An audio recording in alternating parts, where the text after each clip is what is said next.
Hi, everybody. I'm Sydney Isenberg with Denver 7. And for anybody who is a fellow Warped Tour kid or an emo music lover, this guest needs no introduction, but I will give him one anyway. Today, we are talking with Chuck from Simple Plan. Chuck, thank you so much for joining us. It is so incredible to have you. How are you doing today? Fantastic. Thank you for having me. Appreciate it. Yeah, thank you so much. So, really, first off, we're going to talk about you have a stop coming up in Denver, but I also want to talk about starting off with you just dropped a new documentary called Simple Plan: The Kids in the Crowd, and that's going to be on Amazon Prime. I just finished it. It's incredible. But what kind of inspired y'all to do this documentary? Well, well, first of all, thank you so much for watching it. You know what? It was the anniversary of the band. It was 25 years. They approached us. They wanted to tell the story of the band. At first, we were kind of like a little hesitating, like, is this the right time? Is this the right moment? But then it just felt right, like it's we don't take a lot of time as a band to look back and kind of appreciate everything we've done. We're always like, what's next? What's next?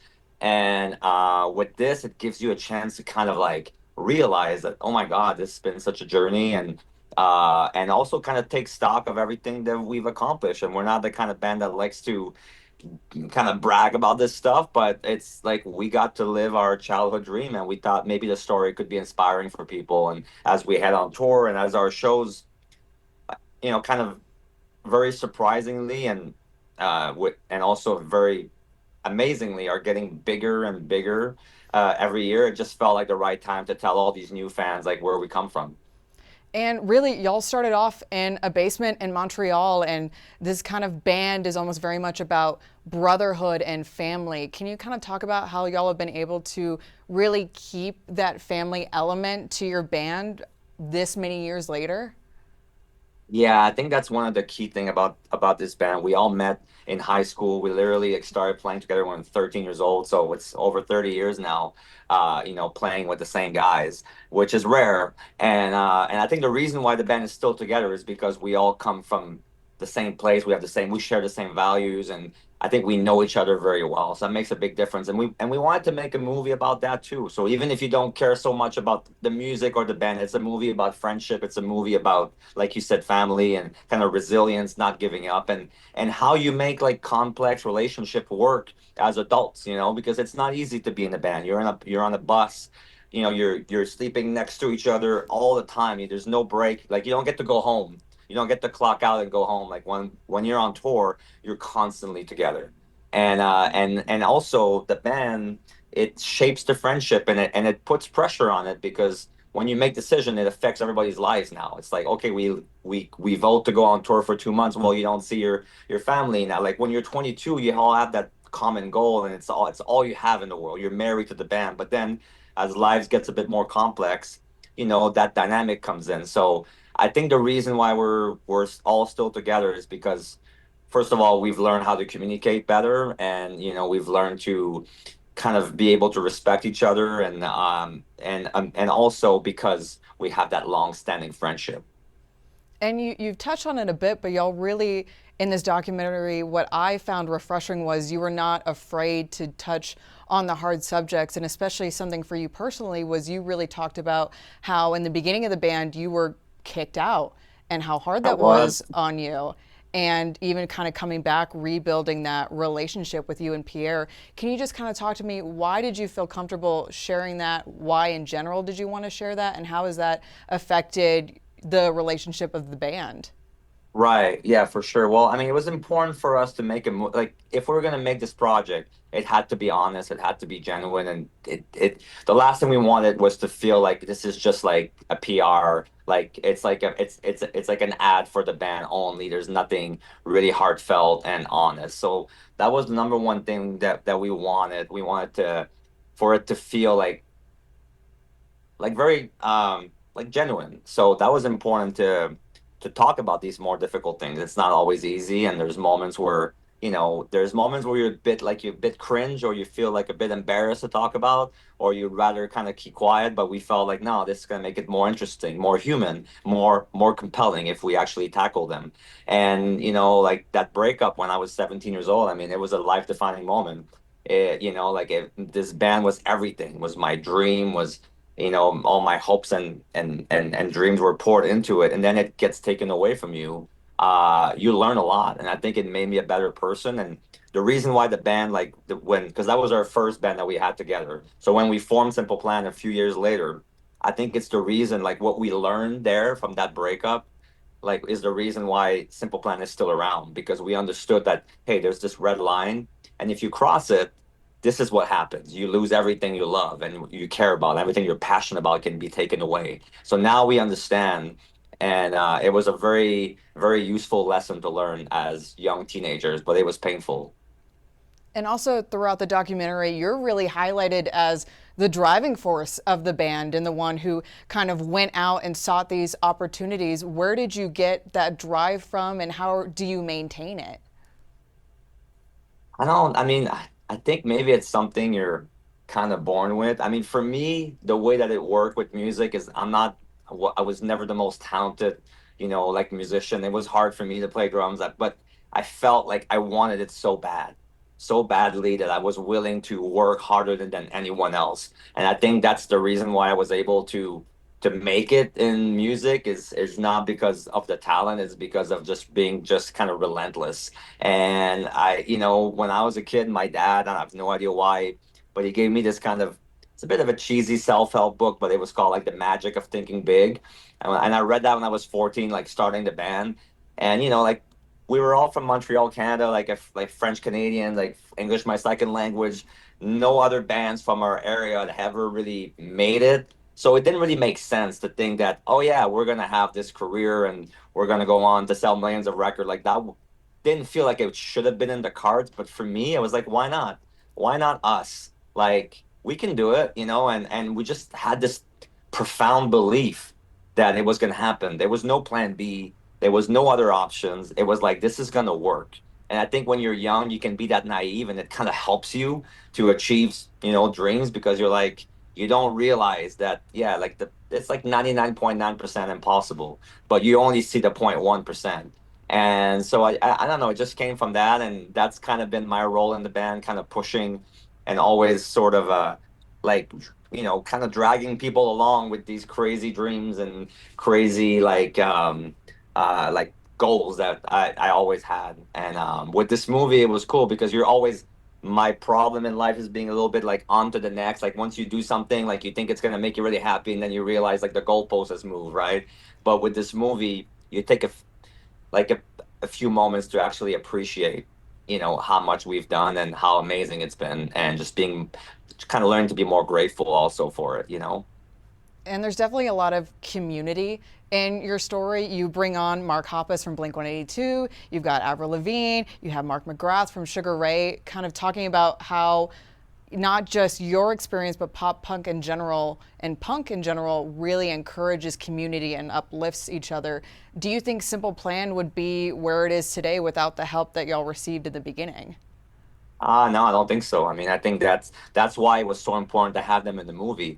And all of these people, in some way or in some way, shape, or form, were part of the story. They helped us. They got us to where we're at today, and we wanted to sort of, kind of recognize that and explain to people that like you don't, there's always people who help you, and it's not just because, okay, like yes, we wrote some songs that people could relate to, and we played good shows, but without some luck, without some support, without some friends who are there for you to kind of bring you up with them, it doesn't happen. And I think that's what's cool about punk rock, is that, like Mark Hoppus from Blink explains in the movie, it's like that's the whole ethos of the punk rock scene and pop punk in general. Is like you take your friends with you, like you help out. So now it's our turn to try to take, kind of younger artists on the road with us, and help them out. We had the Paradox, you know, play some shows with us. We had like, we had this band. Well, we actually have Lolo, who's a young artist who's on this tour. It's really important to kind of pay it forward like that. Yeah, definitely. And also, kind of in this, you explore almost like the cycle of emo music that I know myself growing up in the early 2000s. I was there whenever the Warped Tour was really big, and we all kind of saw that type of music dip down, or it almost became embarrassing to like it. But now it's come back, and especially with the I'm Just a Kid challenge that really blew up on TikTok, you've really been a part of that cycle. What has it been like to be a part of that and to kind of see this music come back and to re-experience it almost. Yeah, it's been amazing. I mean, like in our career, like, you get all these sort of highs and lows and kind of there's moments, yeah, where you felt like people were kind of making fun of this style of music and it wasn't cool to like this, and it's so interesting. Like we went through this and it was quite traumatic. Like, like it was hard to always been told like, oh man, like this band sucks, and you read all these comments and these message boards. And it feels like it feels so amazing now, 25 years later, because we stuck around.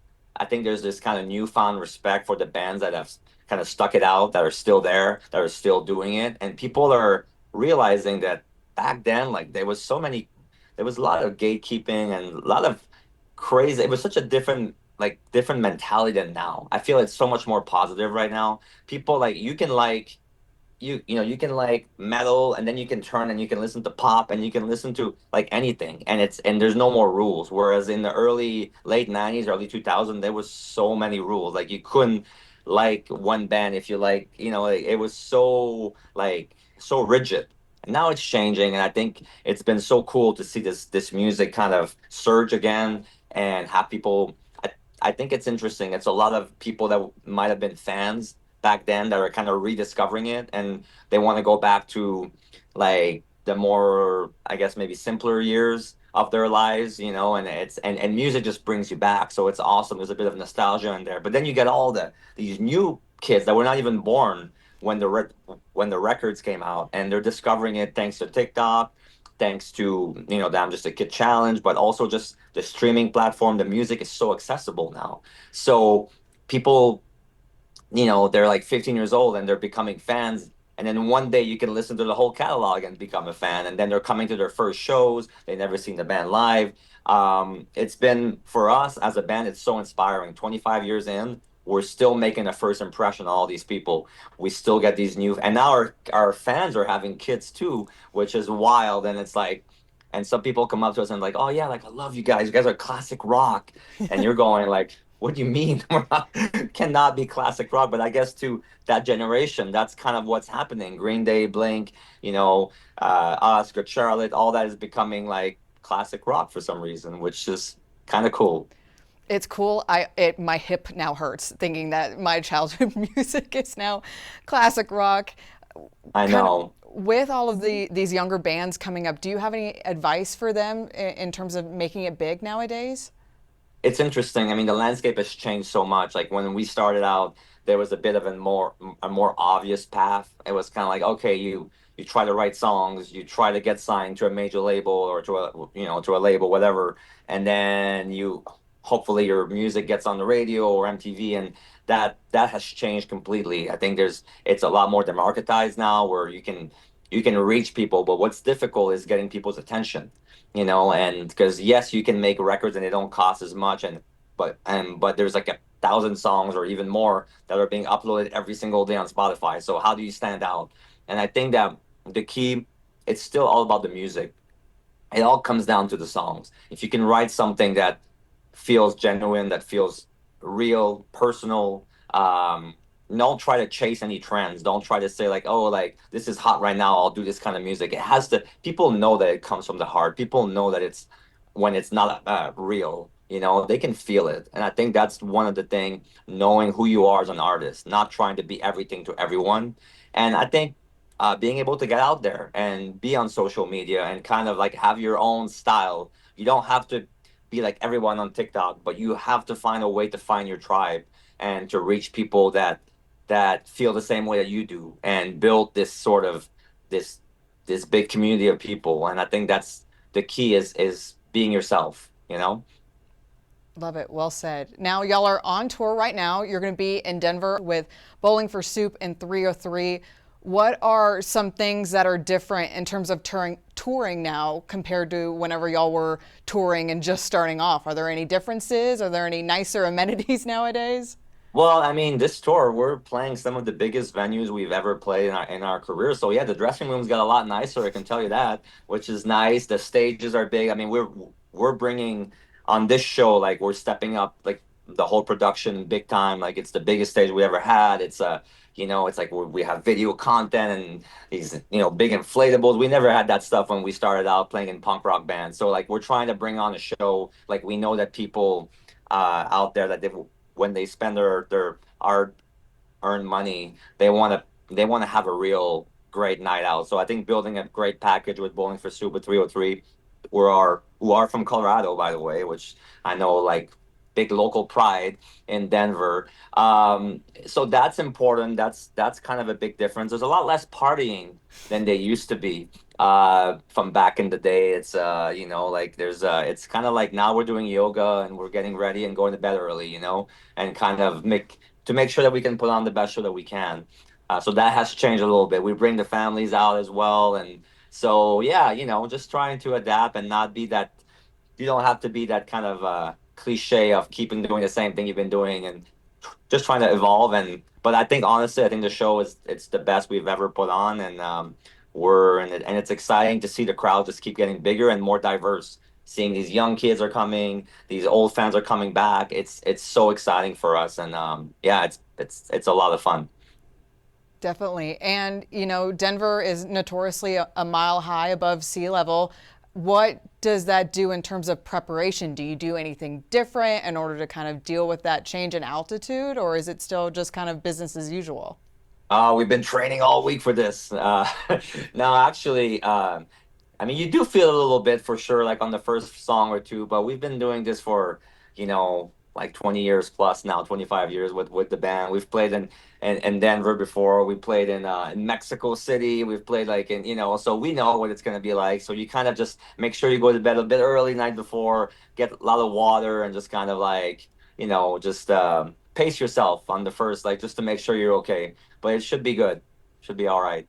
For anybody who hasn't been to a Simple Plan show, what are kind of some of the things that they can expect? What are the vibes that y'all are looking to put out during these shows? I think we're just trying to go out there and have tons of energy jumping around. It's a really dynamic show. It's like we're trying to play songs from all eras of our career. So obviously we want like we're the kind of band that we love playing the songs that people know. Like we're not like some artists sometimes are a bit snobby. Oh, we don't want to play our biggest song. We're tired of playing it. Like we feel the exact opposite. We're always been a people's band. We want to make sure that everybody that comes to the door leaves with the biggest smile and goes like, man, I can't wait to come back and see them again. So it's like we're pouring everything we have in the show. I'm out there. I'm in the crowd. I'm crowd surfing. I'm trying to high five everybody. So it's really like a big party. But there's also some more emotional moments where like we're playing some songs that mean a lot to people and that are like more emotional. So there's some really cool moments like that. So it's a very it's kind of like a big roller coaster ride of a concert. And yeah, it's but I would say the general vibe is fun. We just love to go out and just have tons of energy and just make sure that people go like, man, how did they do it? There's like they're getting older, but it feels like the show on stage is just getting younger. I can attest. I was at your performance at When We Were Young in Vegas this past Oh, fall. awesome. Y'all can keep up the energy, so it's so exciting.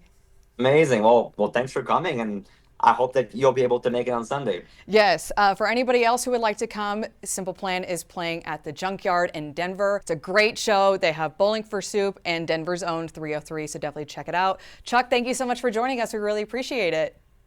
It was my pleasure. We'll see you on Sunday. Take care.